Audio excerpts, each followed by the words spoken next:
So thank you everyone and for joining in. It's sort of a somber attendance today, but and which is why we are sort of double glad that all of you are here. Thank you and welcome to the fourth and final event of the UAC and Reliance Foundation Women Connect India Challenge Speaker Series 2. Our topic, as you know, for today is data collection, analysis, and impact measurement for gender digital divide intervention. Uh, M&E or monitoring and evaluation, as we all know, is a critical aspect of international development interventions. So, one of my previous bosses had once said that, if you haven't documented and measured the impact of the work that you're doing, you basically haven't done any work. So, through the Women Connect Challenge, all of you have adopted some of the M&E requirements of USA Reliance Foundation, and today's discussion, in a sense, sums up your experience in that regard. We will see a snapshot of the prevalent global M&E practices, including aspects which are relevant to M&E requirements for USAID-supported projects as well. And some of the discussion points from today will hopefully also expose you to some ideas for strengthening your organizational M&E practices. So as audience, we have representatives from awardee organizations of the Women Connect Challenge India 2021. We have Mariam today from USAID Indo-Pacific Office, Ravi from DAI, Ruben, along with Ruben and me, and we also have our colleagues from Dev Global. Thank you everyone for being here. As you know, my name is Ritesh Datta and I'm the Gender and Technology Advisor at DAI. I'm your host. And so basically, to first facilitate the conversation on this topic, we have with us today, like I mentioned, Mr. Ruben Grangard. I hope I get your name right, Ruben. He's the Director Mel for Digital Frontiers in DAI, overseeing monitoring, evaluation, and learning for the entire project.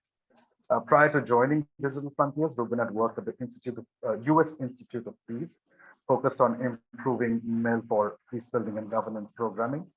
Ruben has also worked at Mercy Corps, designing rigorous impact evaluations for a vast portfolio of projects. Ruben's academic training is in development economics. Thank you, Ruben, for making the time, and over to you. Thank you so much, Ritesh, and good afternoon, everyone. Good morning to the folks in DC. It's great to be here with you, and I really look forward to the session. So let me share my presentation real quick, and please let me know if you cannot see my screen. All right, so I'm just going to quickly walk through the agenda for today. I think it's always a little bit of a challenge when you put together a session on monitoring and evaluation and learning. Metro? Oops. I think there's somebody on the line. If you can mute yourself, that would be great. It's always a little bit difficult to put together a session on monitoring and evaluation and learning, because I think we come with very different experiences. Some of you might have quite a lot of experience, and some of you might be new to this topic. And so we're going to try and sort of hit everybody where they are, but that can be a little bit of a challenge. So we're going to start out by talking about what monitoring, evaluation, and learning is, and why do we do monitoring and evaluation and learning. Then we're going to move into project logic, talk a little bit about that, and in particular talk about the theory of change and how that can help us sort of flesh out, articulate our project logic. We're going to talk about indicators today. Then, if time allows, we're going to talk quickly about a couple of common measurement challenges that we have, specifically, not necessarily specific to digital development, but to international development as a whole. And then we're going to wrap it up with talking just a little bit about some tips for USAID Mel. And it's great that Miriam is on the call today, and maybe we'll have the opportunity to hear from her here as well. Okay, so let's start off with a little bit of a background on what it is and why we do monitoring, evaluation, and learning. Before we do that, I just wanted to We were originally planning to do a quick poll here, but I think given that we're not that many folks on the call, I would just ask all of you to write into the chat essentially what your level of experience with Mel is. Are you very experienced? Do you have very limited experience with monitoring and evaluation and learning? Just curious to get your thoughts on that. So if you can add kind of your thoughts on your level of experience into the chat, that would be super helpful. Let's just give ourselves a minute to do that.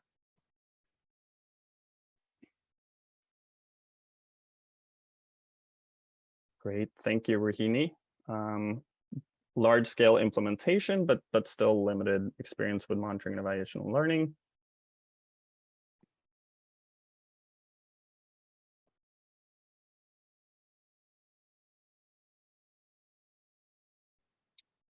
Rehamat, I hope I'm pronouncing your name right, saying that use Mel for data-driven decisions within the project.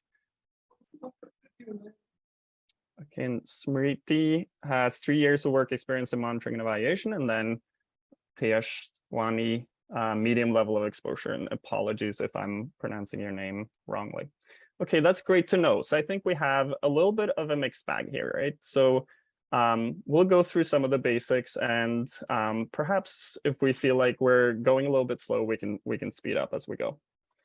All right, so just trying to get myself back to the screen. Okay, so really monitoring, evaluation, and learning, and I'm going to sort of go with the MEL abbreviation going forward, boils down to 4 questions. So the first one is, what are you trying to do and how are you going to do it? So that is really the design part of monitoring and evaluation and learning. And why do you think it will work? That's really when you get into your project logic and your theory of change. So why is the activities that you plan to conduct going to lead to something or achieve something that you're trying to achieve? How will you know that you're succeeding? That's really when you get into the monitoring and evaluation piece of things, where you start collecting data. You really try to start having evidence to support your implementation and to understand how well you're doing. And then once you find out, what are you going to do about it? And that's really the learning piece. So just 1 second as I try to get back to my notes here. My apologies. 1 second.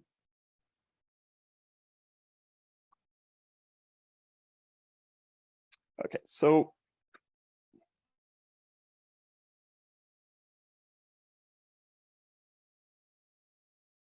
okay, so I'm gonna go without notes for now, and then find my way back as we move forward. So why do we do MEL? So it's first to learn, right? That's the first thing. It is to inform implementation in your ongoing programming, and it is to inform future programming as well. If you're doing a programming in one context and you want to do something similar in a different context, what you learn in the first project should inform what you do in your next project.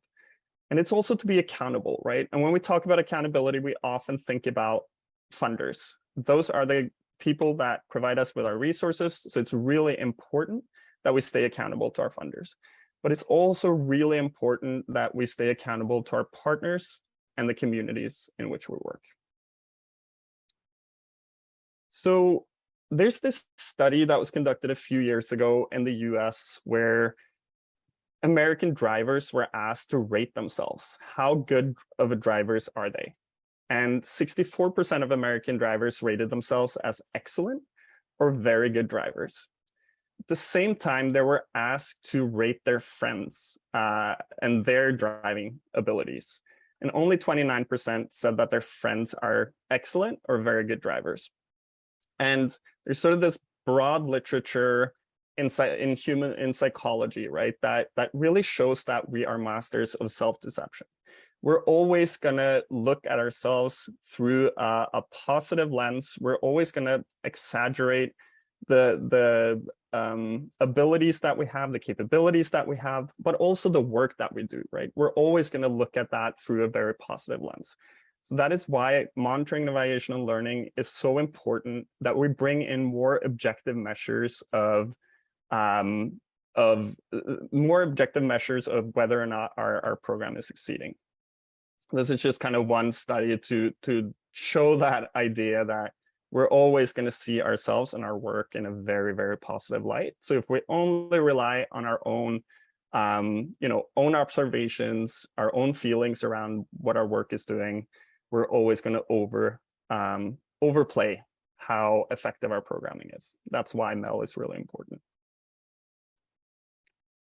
So very quickly, a little bit about what MEL is, right? Monitoring, evaluation, and learning are things that should be feeding into each other. They're complements in your work, but they're also distinct in important ways. So monitoring is this process of assessing progress toward objectives through ongoing collection and analysis of data. So it's ongoing throughout project implementation. It really helps implementers to understand if the project is on track and then be able to adapt if necessary. If you learn that something isn't working the way you want it to work, you should be adapting what you do. Monitoring is conducted typically by an internal team, by the team implementing the program. Evaluation is essentially a process where you analyze why and how intended results of your programming were achieved or not. It's time bound, so it's typically done at the end of your project, and sometimes done midway through your project to learn and be able to adapt as you go. Key thing about evaluation is that it's resource intensive, right? So it's not something that you can go do throughout your project. Really needs to happen at these intervals, at these critical intervals in your programming. Evaluations can be conducted by internal or external teams. And of course, there's pros and cons to both having internal teams and external teams conducting your evaluation. And then finally, learning is this process where we bring all of our monitoring and evaluation data together with our experiences, right? We shouldn't completely discount our experiences. They're very important parts of learning as well. And where these are reflected on and used to kind of continuously improve your project. So learning should be a regular feature of project implementation, and it's typically done by an internal team. At least the end user, right, is the implementing team conducting the work. So a very basic illustration of the project cycle and how monitoring and evaluation and learning fits into that. So we start here at the solicitation and award stage. So when, for example, USAID puts out an RFA and an RFP, and you're in the process of responding to that solicitation, that is also where you should start developing your MEL plan. You should start thinking through what are we going to measure? How are we going to go about doing that? What is our approach to monitoring and evaluation? And that, of course, continues if you're awarded the contract or the grant. That is where you really start fleshing out your MEL plan and put in all the details. As you go through program implementation, you do the monitoring, right? So you do all of the day-to-day data collection, the ongoing data collection to understand whether or not you're making progress towards your objectives. And then at program closeout, you do an evaluation, but as mentioned, that can also happen earlier in the project cycle. And then at the very end of the project, you learn from your evaluation, you learn from your monitoring data and your experiences, and you put that into new projects, right? Into project conceptualization. But it's important to note that learning should be an ongoing process throughout your entire project. And that's what I'm trying to illustrate here with this inner circle. Learning should just be a part of what you're doing. You should be reflecting on both the data you're collecting and the experiences that you have on an ongoing basis.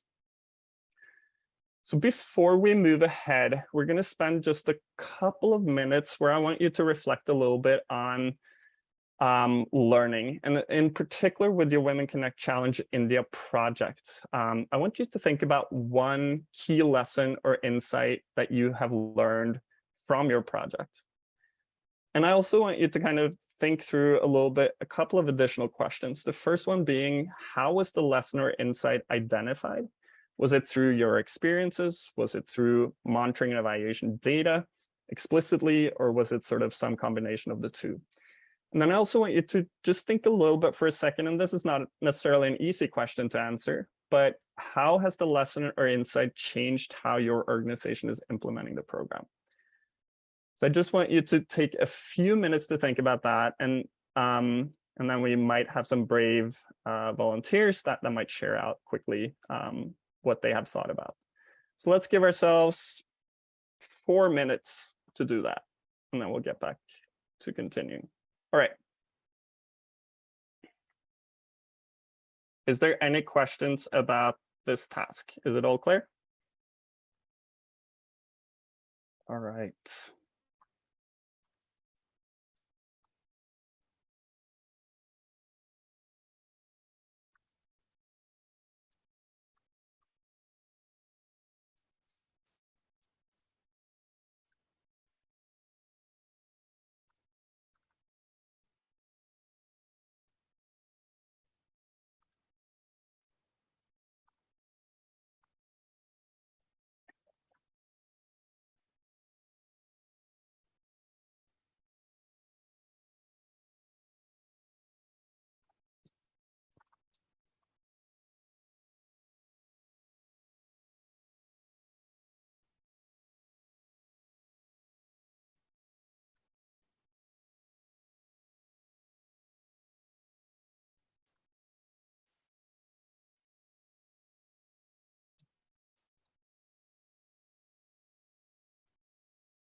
Hi, Ruben. Yeah, Dolan here. So, should I write it in the chat box? No, so we'll just ask for a couple of you to share back some of your thoughts at the end. Okay. Yeah, thank you.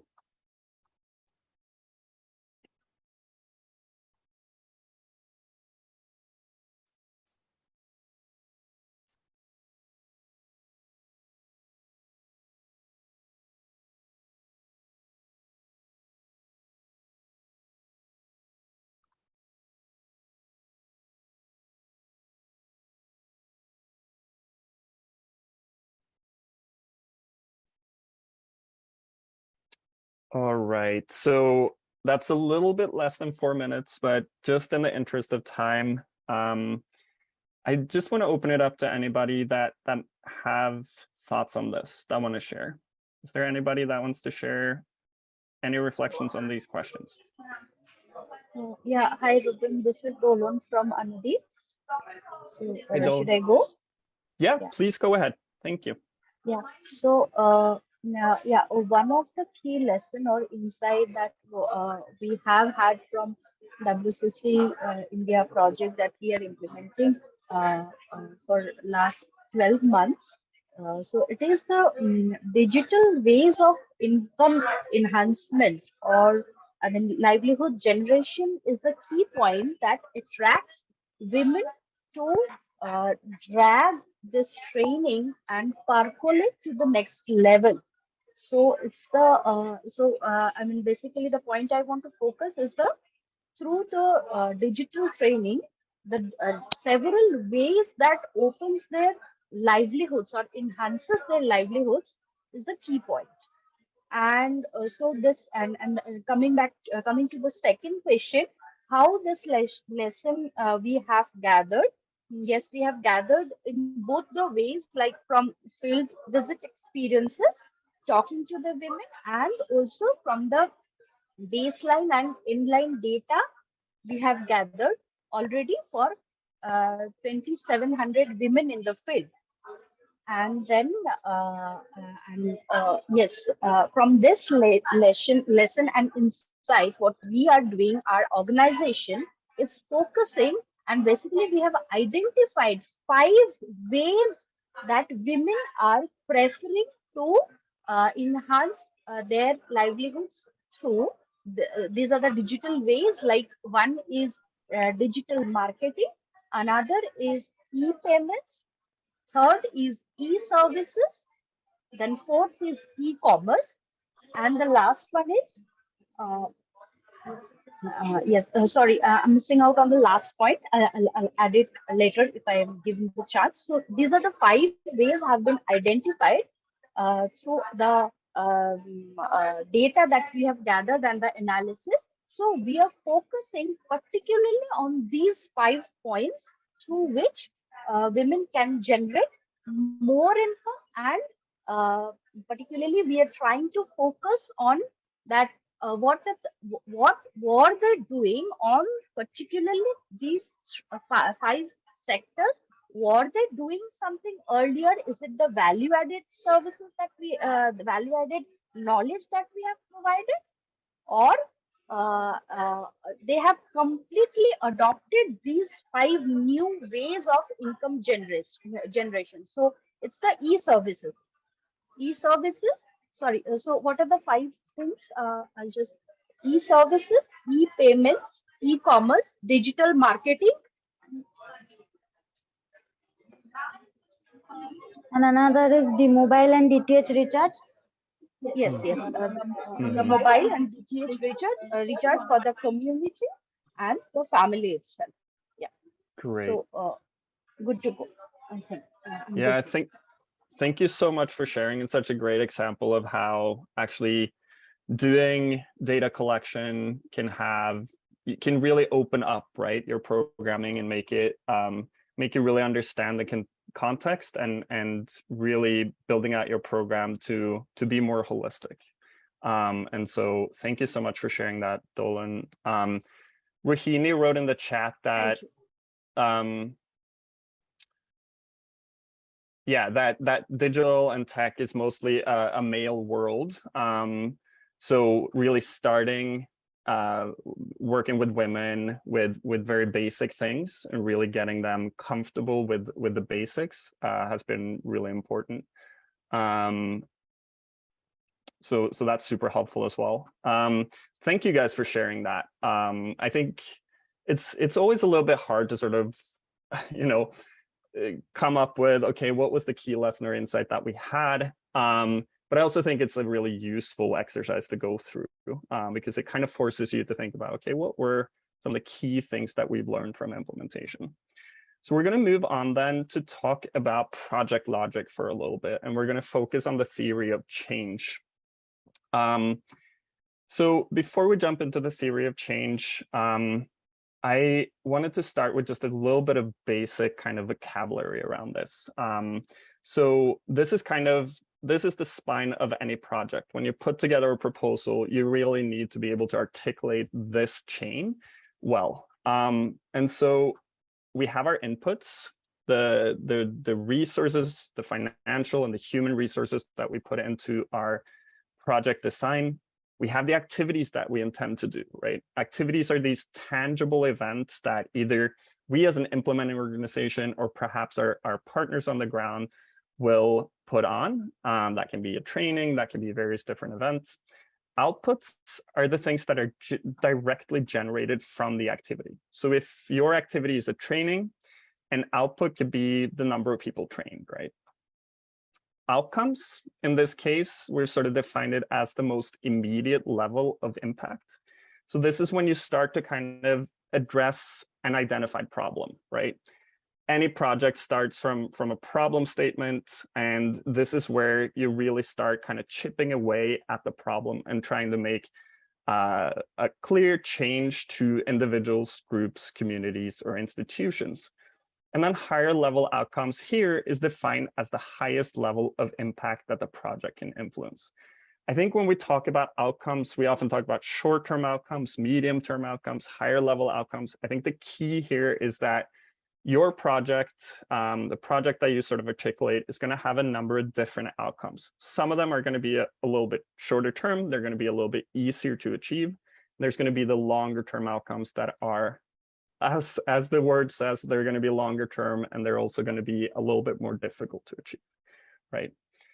And then we have the goal, which we typically think about as a higher level purpose, this kind of north star for your project. Your contributing towards this, but your project is not going to be able to achieve the goal. It's just really that kind of purpose and vision for your project. And it's also really important to articulate, because that is like at the end of the day, sort of the reason why you do what you do, right? You're really pushing towards that goal and trying to contribute to it. Okay, so moving then to a theory of change. And what I want to do real quick, let's try this out.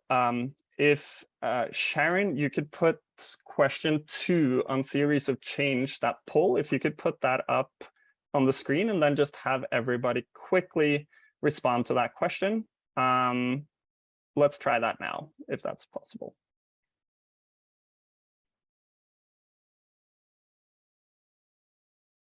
So this is a question about your experience in developing a theory of change.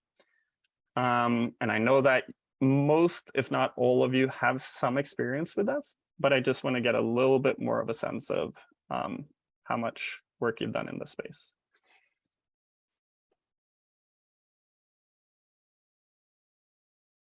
I also see a response there from Smriti on this earlier question, so thank you for that as well. Gender digital divide is not just about affordability, but it's also about the mentality of male counterparts. That's a really good point. All right, and Sharon, when you have some responses back, feel free to share the responses.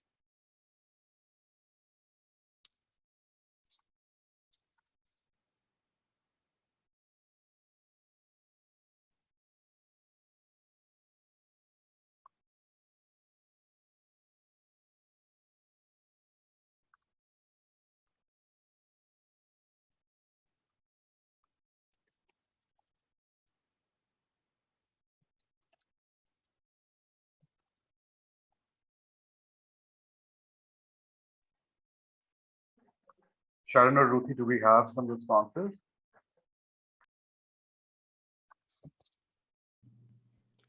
Yes, we do. Want to give it a couple more minutes. We have 8 people who have not filled out the poll. Okay.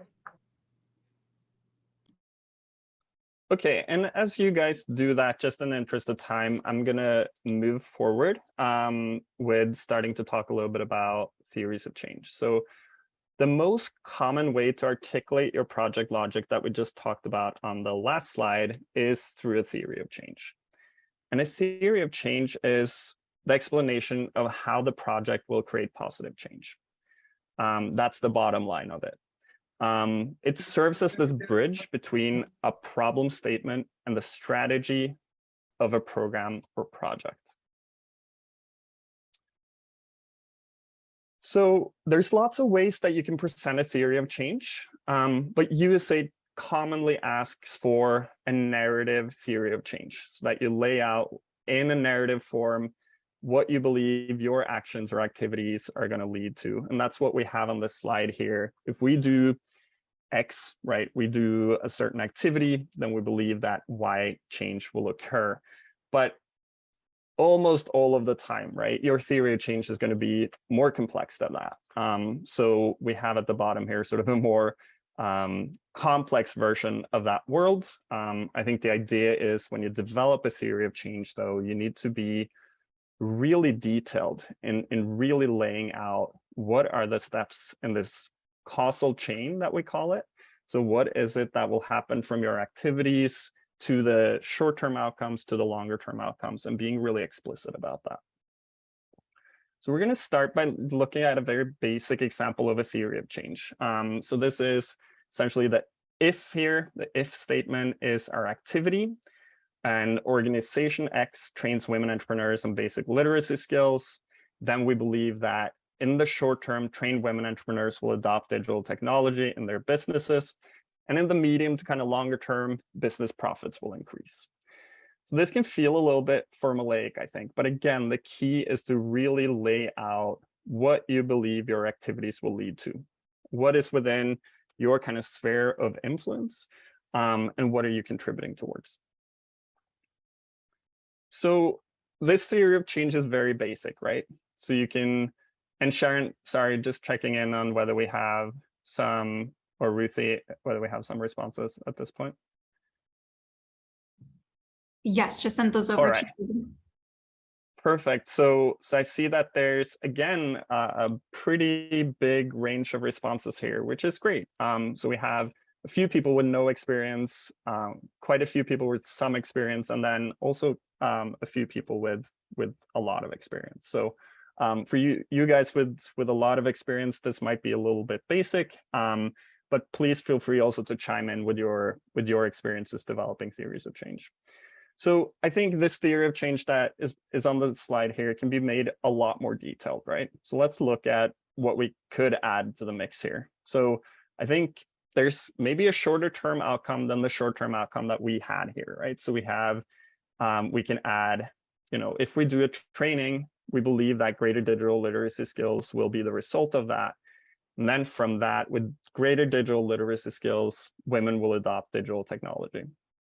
We can add more clarity around how we believe that adoption of digital technology will lead to greater business profits. In this case, we're making it explicit that digital technology will help aid our business owners in building demand for products. And then even after the sort of medium-term outcome of business profits, it might follow that if businesses' profits increase, that might lead to business expansion and decreased unemployment in the areas in which we work. So again, key thing here is we need to be specific and detailed in the way we flesh out our theory of change. So let's quickly go through a theory of change exercise where I want you to fill in sort of the boxes here, the if, then, and sort of the longer term then outcome here. So we have a problem statement that reads as follows. So men in community X, a highly patriarchal community, are not supportive of women's use of digital technology. As a result, women do not really use digital technology, and that impedes women's inclusion in social and economic life.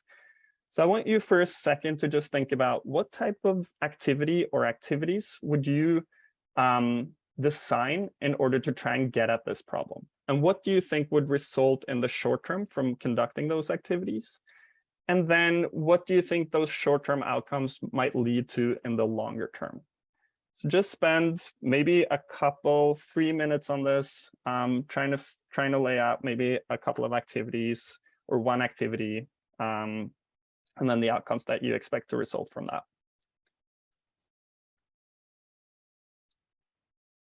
And if there's any question about this activity, please do let me know.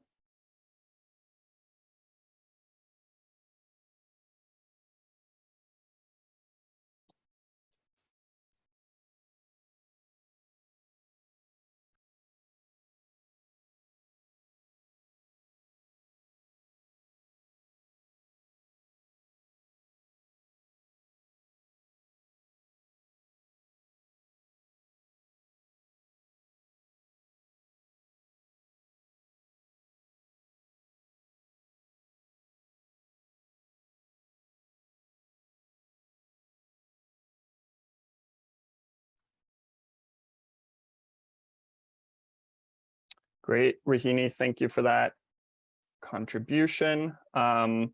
So Rahini's suggestion here is to start a digital library that women can have access to. They can come and use mobile phones, which can, and there can be folks there on the premises to help them use this technology. And the short-term outcome of that will be that women gain ease and familiarity with using digital technology. And the longer term outcome would be increased confidence of women in using digital technology and coming out with their own positions on use of these devices. Great.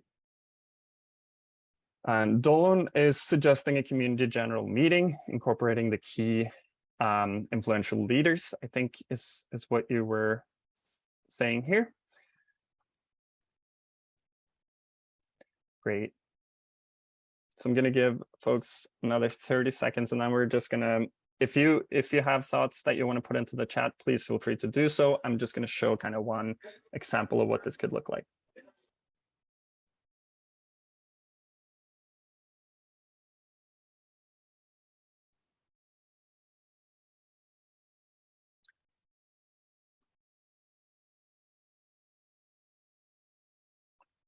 Dolan is also adding a second activity, which is rapport building with local government to explain the importance, which I think is going in a slightly different direction from what Rahini did, right? It's sort of acknowledging that existing power structures in the community also needs to be made aware of this, ideally made champions of this. And so that's a great point. There's a few others ticking in. That's awesome. So I'm just going to show quickly one potential solution to this exercise. So the activity that I came up with is training community leaders on the importance of gender equality and digital technology's role in furthering gender equality. Then if we do that training, community leaders will have increased understanding of the importance of providing access to digital technology to women. Community leaders will champion this mindset with their constituents, creating increased support for adoption of digital technology among women. So the focus of my theory of change is very much focused on community men, community leaders in the communities. And so that's probably just one part of the equation. Some of you guys were talking about how we actually need to build the skills of women, equally important, right? So maybe these things need to happen in parallel. So that's great. And yeah, Dolan, you were kind of going in a similar direction to me, sort of building community change agents. Correct. Sorry, go ahead.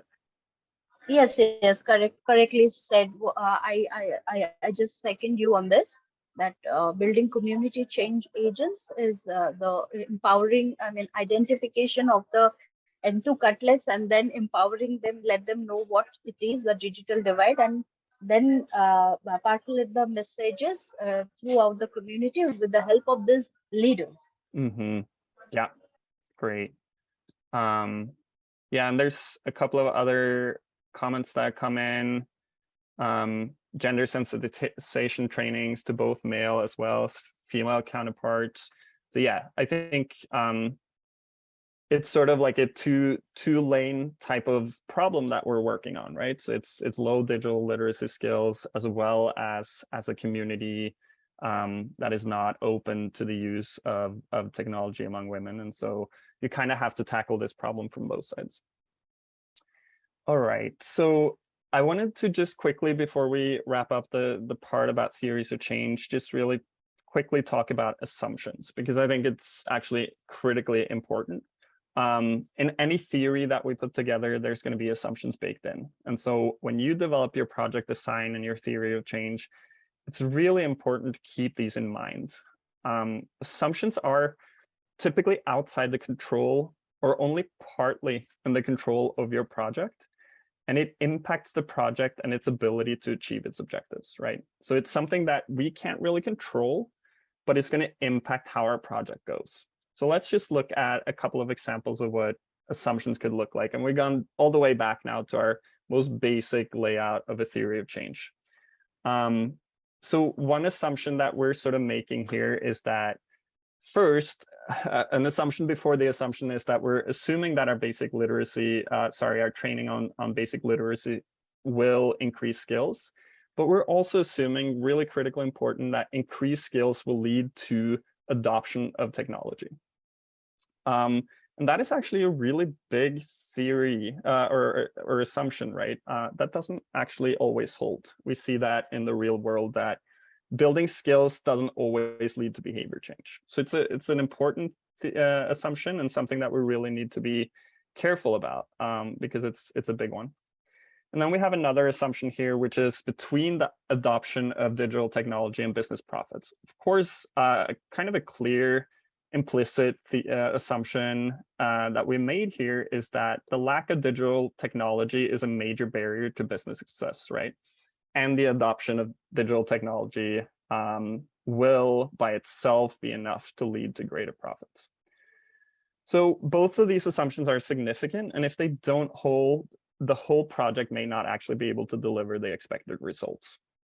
So of course, we try to minimize the number of assumptions and maybe the strength of the assumptions. by doing rigorous research, right? Doing rigorous assessments, really trying to understand the context in which we're operating in. But we can never really fully eradicate assumptions from our theory of change. They're always going to be there, and they're typically quite consequential. So when you develop your theory of change, you really need to flesh out the assumptions, really identify them, and then be able to monitor them as you go through your program. As you do your training, let's say, and going back to this theory of change here, as you do your training and you see increased skills result from that training, but you don't see the adoption of digital technology on the back end. You know that something is wrong with your theory of change. That assumption didn't hold. So now you need to adapt your programming in some shape or form, right? So just very quickly, sort of a quick note on assumptions, but that shouldn't mask the fact that it's actually really, really important. So any questions on theories of change, or any thoughts or comments on theories of change before we move on to indicators? Hi, this is Vicky. I just wanted to sort of ask one question, and also I just had a comment. So my question was, when you were talking about assumptions, sometimes when you write proposals, obviously, you're expected to put down a theory of change. Also, there is a section sometimes on risks and how are you going to mitigate the risks. So the assumptions and the risks, sometimes I find the line is very thin, or they actually almost overlap. So, can you help sort of understand how to distinguish these two? Yeah, it's a great question. And I agree, they're very much overlapping. So I oftentimes think about assumptions as it's almost like flip sides of each other, right? So an assumption is, this is something that we believe needs to hold in order for our project to work. Risk is kind of the flip side, where you start thinking about, if this theory or if this assumption doesn't hold, what are the risks that will come from it? So risks are kind of what happens if your assumption doesn't hold.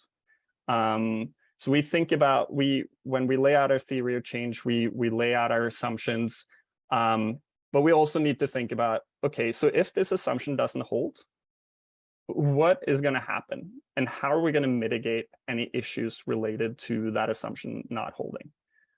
I hope that's clear. It's actually a pretty sort of fine line between those two. Risk is really what happens when your assumption doesn't hold. Right. Yeah. Does that make sense? Yeah.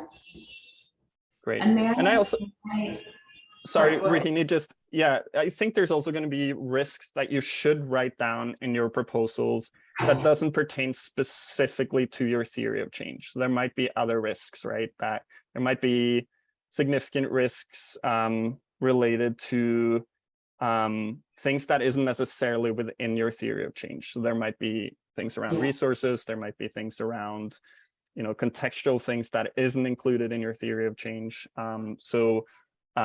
You might have more risks than you have assumptions, if that makes sense. Correct. Yeah, I can already think of an example. We also have agriculture projects, and over there, one of the risks that we always state upfront is weather. It's not in our control at all, but it really impacts agriculture results. Mm-hmm. Yeah, exactly. If I may add a comment, I'm sorry. Yeah, go ahead.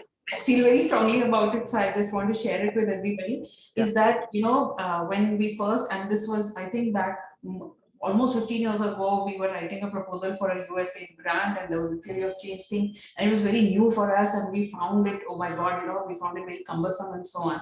But I'm grateful for that, because as we went along, whether a donor is asking for it or not, we do this exercise because it helps us really think logically. And we often find that if we are not thinking in this manner, we unnecessarily complicate our work or our activities, and it's very easy to sort of streamline. Okay, why am I doing this particular activity? Is it leading somewhere to that? No, then let's not do it.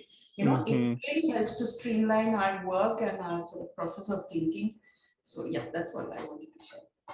That's a really helpful comment, and I fully agree with that. I think sometimes some people might feel like it's a little bit limiting to put together kind of this narrative theory of change that is like if and then statements.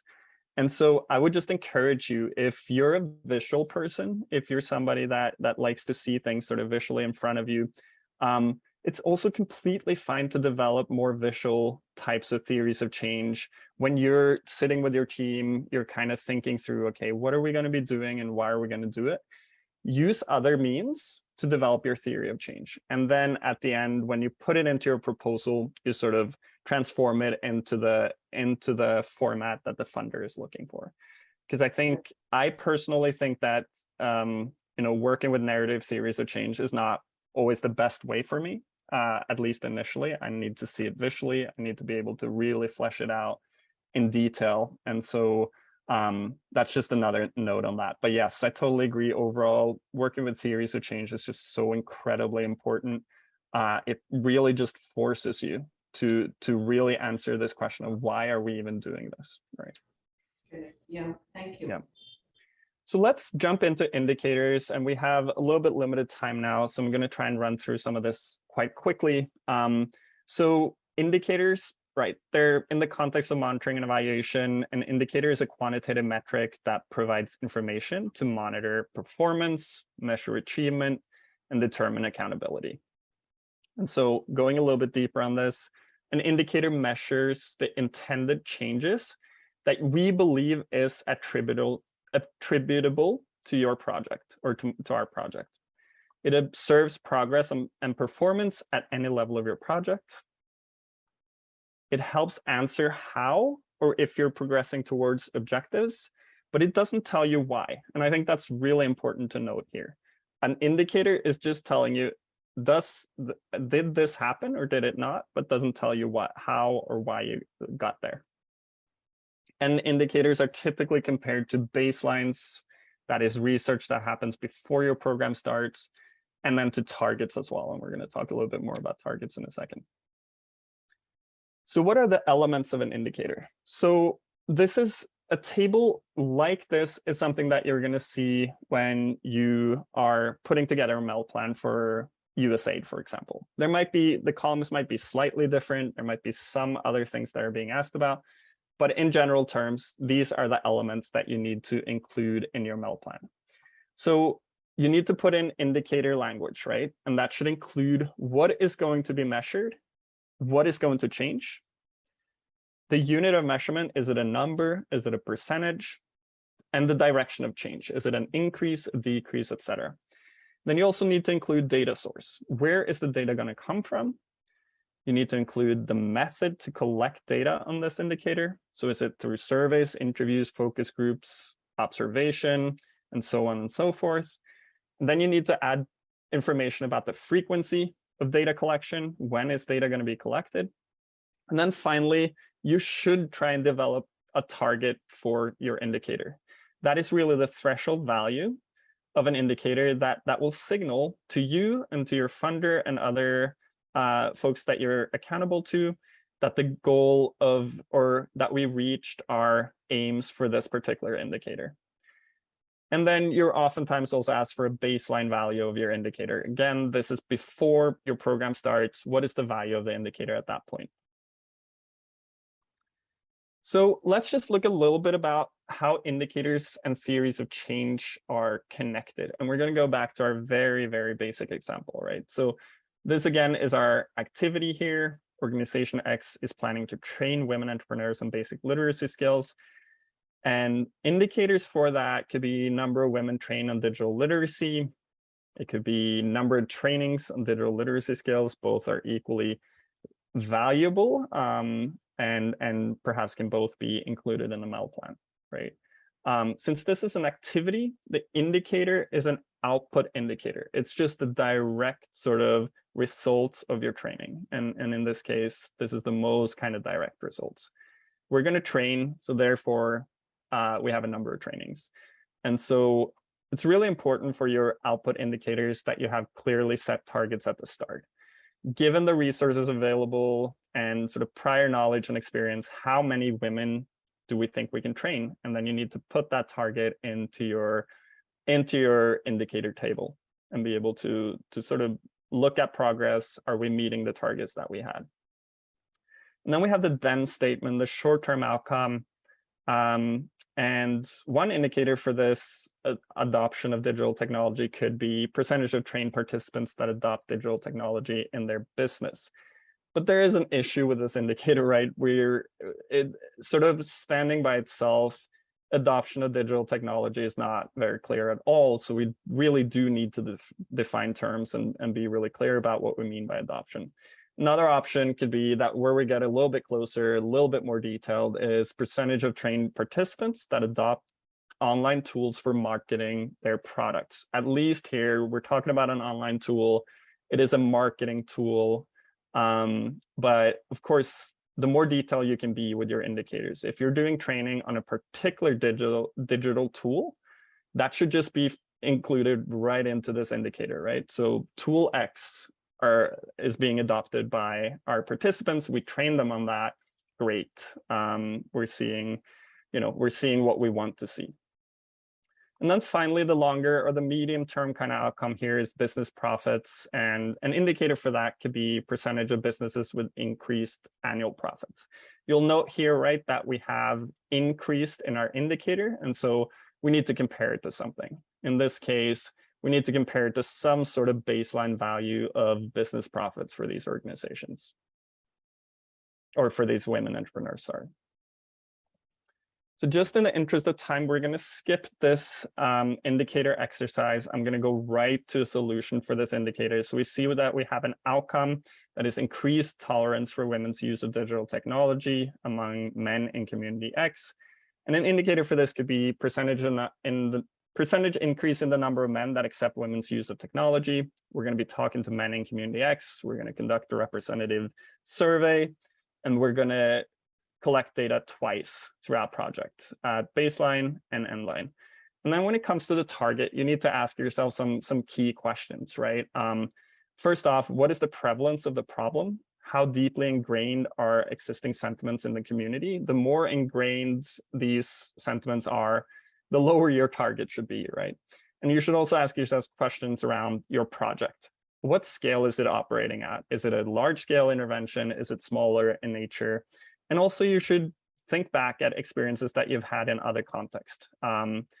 What have we learned from implementing similar projects in other contexts? Can that help us determine a reasonable target for this indicator? Just very quickly, a couple of types of indicators that we often see when we work with USAID, or we always see when we work with USAID. It's standard indicators, which is essentially a long list that you can find online, and I'll have some links to that, that essentially have a number of indicators for all of their thematic areas. So it's hundreds of indicators. These indicators are being collected across the world by different implementing partners using the same methods to collect the information, right? So that's really helpful for USAID because it means that they can aggregate these indicators up and be able to report on it to their funders, which is the US Congress. And so these indicators are something that USAID always wants you to report on to the extent possible. And then in addition to that, you have custom indicators, which supplements USAID's list of standard indicators. It's often used in combination with standard indicators for more complex results. When it's something that you need to look at from multiple different angles, you often add in custom indicators to better understand whether or not you're reaching or achieving a result that is quite complex. And of course, custom indicators are used when no standard indicator exists for a given result. So again, given time, I think I'm going to skip over this section here on sort of measurement challenges. I'll share this slide deck with you afterwards, and hopefully it's sort of somewhat self-explanatory.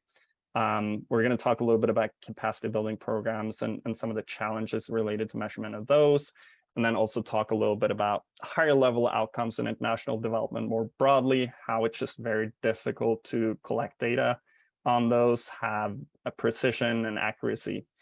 And so let's jump into the last section, which is just really some tips and hints for conducting monitoring, evaluation, and learning with USAID, especially at the planning phase. So the first thing we're going to talk about is just at the solicitation stage. This is when, again, USAID puts out an RFA or an RFP, and you're in the process with your organization to provide a response to that solicitation.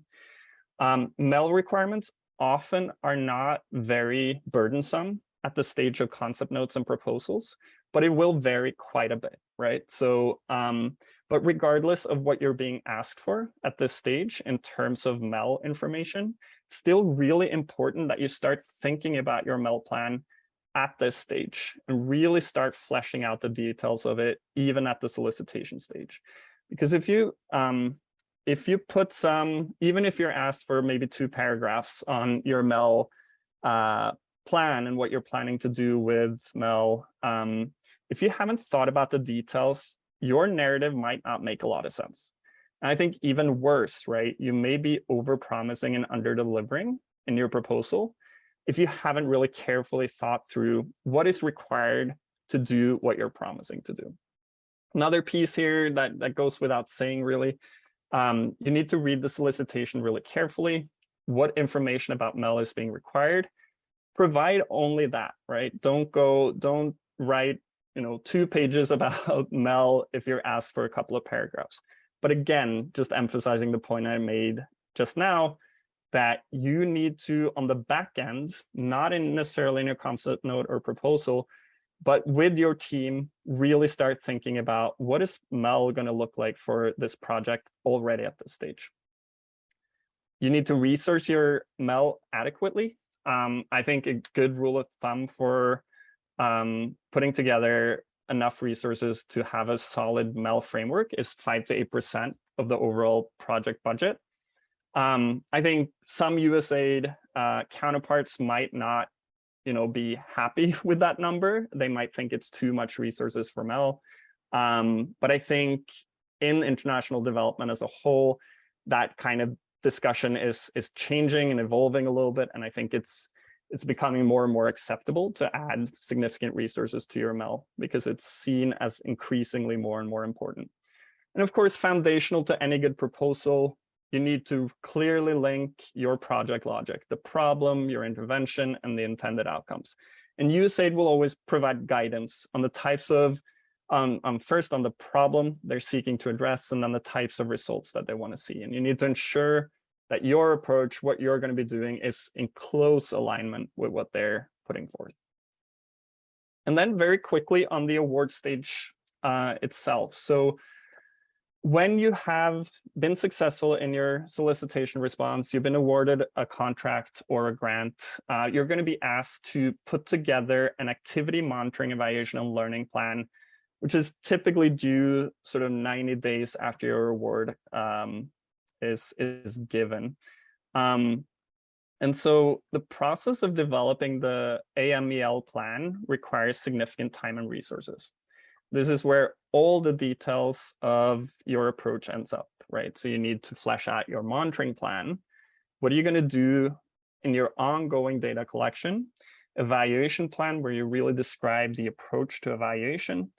Collaboration, learning, and adapting approach, which is really USAID speak for learning. But it's also sort of a little bit of a new way of thinking about learning, and there's a lot of resources about that on their website.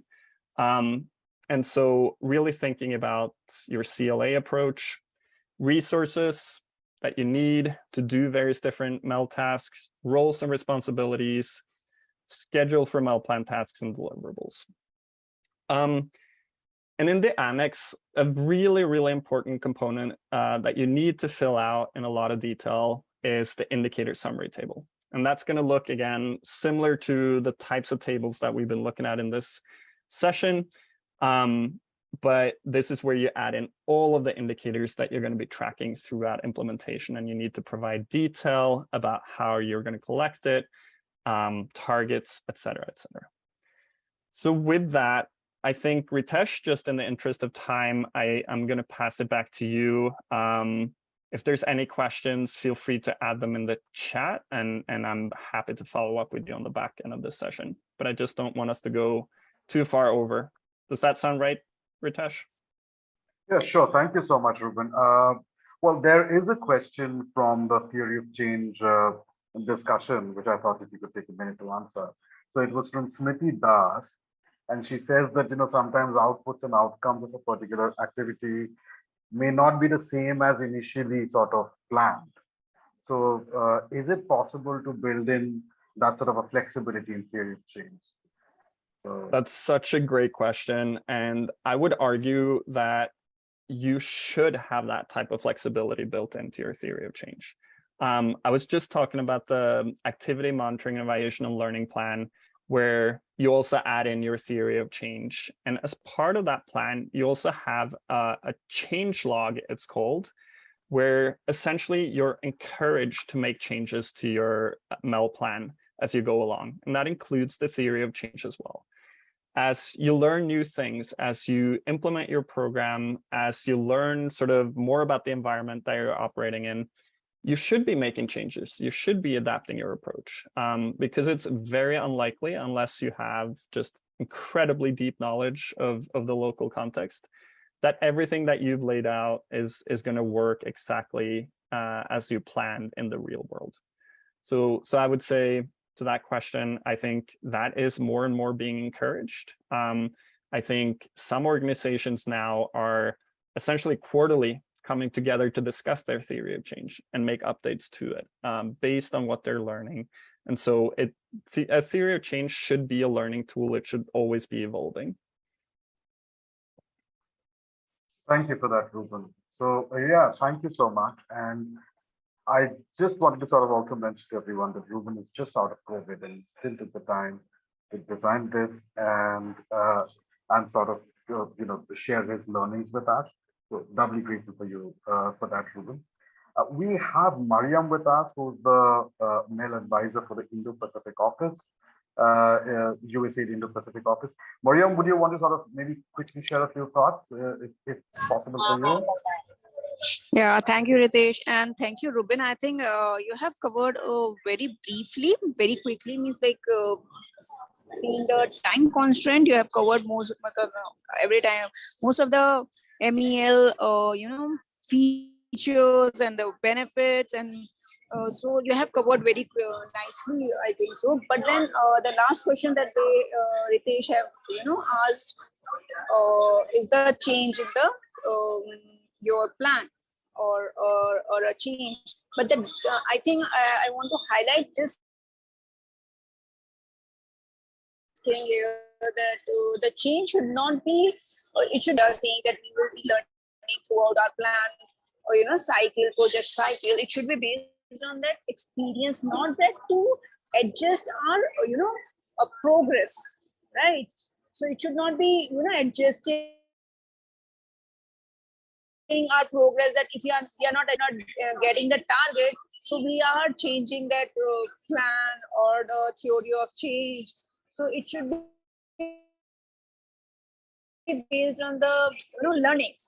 And other than that, as Ruben already mentioned, that MEL is most important, not just from the point of view of the the USAID is asking or some agency is asking, but for the individual as an agency who is implementing partners, who is implementing the plan, you set the target, and it should be monthly, or not if monthly, but the quarterly, it should be reviewed, and your tracking should be there. The tracking of your progress should be there, and which is a continuous thing. It should not be the end of the year, or it's not because of we have to report somewhere. It should be for us who is implementing, whether the intended target we are achieving, whether the benefit is achieving to the intended person or participants. If we are talking about the trained person, so whether we are training are we targeting the right person, or which the project is identified. So that type of questions we have to every quarter. I will focus on the monthly basis, but then if not possible for the monthly basis, based on the activity that the project is focusing, it should be on a regular basis or a quarterly basis, and a proper meeting of the should be there, not for the other agency outside, but the inside also, and then doing the analysis what we are doing, whether we have achieved, and it should be a continuous thing. So this is what I want to just give a more focus on this. It should be continuous. It should not. It should be for specific. Yeah. Got it, I think Mariam. Thank you. Ritesh, I want to add this thing. Yeah. Sure. Thank you so much, Mariam, for that thoughtful observation. Mariam is on the road. She's traveling, so there is a bit of a sort of static over there. Yeah, But if sorry. any, Lots of must be lots of noise. But I think you made a very valid point, and I just wanted to mention to everyone that I'm sure you may have a lot of questions for Coming there. Ruben, for Mariam, and if you all want to reach out to them, I mean, I'm happy to facilitate discussions, conversation, or even take your questions to Mariam and Ruben. Thank you so much, both of you, Ruben and Mariam, for your inputs. I just wanted to say that this was the last event of the Speaker Series 2.0, and it's been a great journey so far. Thank you, everyone, for being patient with us, engaging with us every time we had an event, and we hope to be back with a new series. So thank you so much, and have a good evening.